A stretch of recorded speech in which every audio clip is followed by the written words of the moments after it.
नमो बुद्धाय। गौतम बुद्ध के आश्रम में एक युवा शिष्य रहता था जो बहुत ही लगन और निष्ठा से ध्यान साधना करता था। वह बुद्ध की शिक्षाओं का पालन करता था, लेकिन फिर भी उसके मन को शांति नहीं मिलती थी। एक दिन वह बुद्ध के पास आया और बोला, गुरुदेव, मैं आपकी शिक्षाओं का पालन कर रहा हूँ, फिर भी मेरे मन में अशांति बनी रहती है।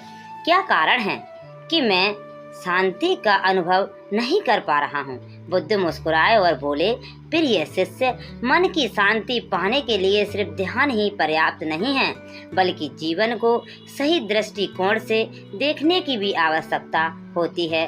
चलो मैं तुम्हें ये कार्य देता हूँ जिससे तुम अपने उत्तर को स्वयं खोज सकोगे। बुद्ध ने एक कटोरा लिया और उसमें थोड़ा पानी डालकर शिष्य को दिया।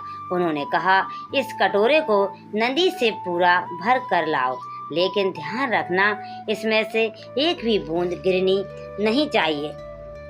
शिष्य ने सिर झुकाया और बहुत सावधानी से कटोरा पकड़ते हुए नदी की ओर चल दिया। शिष्य ने नदी से कटोरा भरा और एक एक कदम बहुत सावधानी से बढ़ाने लगा। उसने अपनी आंखें कटोरे पर ही टिकाए रखी थीं ताकि पानी की एक बूंद न गिरे। रास्ते में सुंदर फूल खिले थे, पक्षी चहचह कर रहे थे, ठंडी हवाएं बह रही थीं, लेकिन शिष्य को कुछ भी दिखाई नहीं दिया। उसका सारा ध्यान बस कटोरे पर था।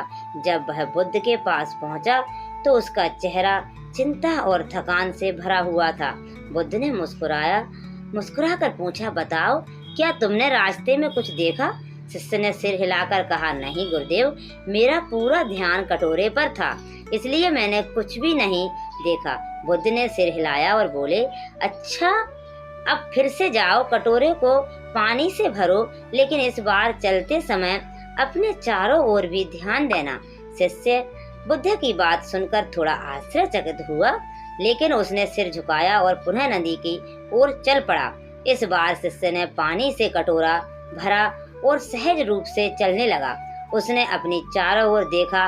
नदी का पानी सूरज की रोशनी में चमक रहा था, रंगे फूल मुस्कुरा रहे थे, पक्षी मधुर ध्वनि में गा रहे थे और ठंडी हवा उसके शरीर को छू रही थी।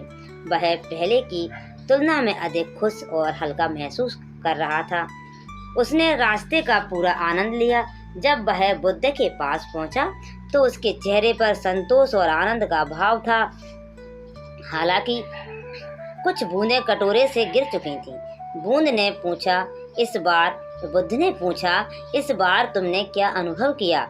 शिष्य ने मुस्कुरा कर कहा, गुरुदेव, इस बार मैंने यात्रा का पूरा आनंद लिया।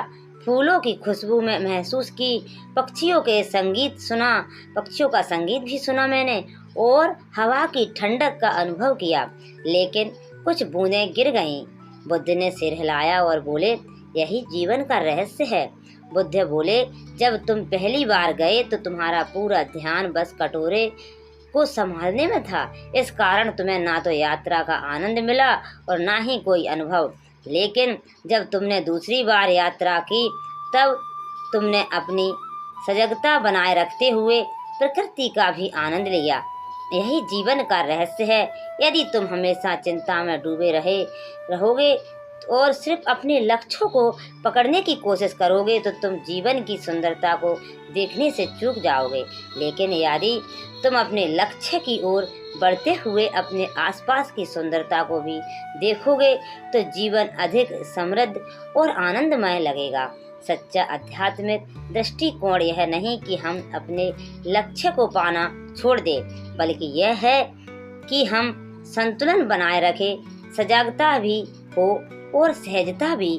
शिष्य ने सिर झुका लिया और बोला, गुरुदेव, अब मैं समझ गया कि जीवन में केवल पढ़कर रखने से शांति नहीं मिलती, बल्कि प्रभाव के साथ जीना भी उतना ही आवश्यक है। बुद्ध मुस्कुराए और बोले, सही कहा, जीवन को नियंत्रित करने की कोशिश मत करो, बल्कि उसे जागरूकता और प्रेम से जियो। यही सच्ची शांति है। कहानी से शिक्षा, जीवन में संतुलन आवश्यक है। सिर्फ लक्ष्य पर ध्यान देना हमें जीवन की सुंदरता से वंचित कर देता है। वर्तमान में जीना है और सजग रहना ही सच्चा आध्यात्मिक दृष्टिकोण है। बहुत ज़्यादा पकड़ने की कोशिश करने से हम उलझन में फंस जाते हैं, लेकिन प्रभाव के साथ जीने से शांति प्राप्त होती है। नमो बुद्धाय।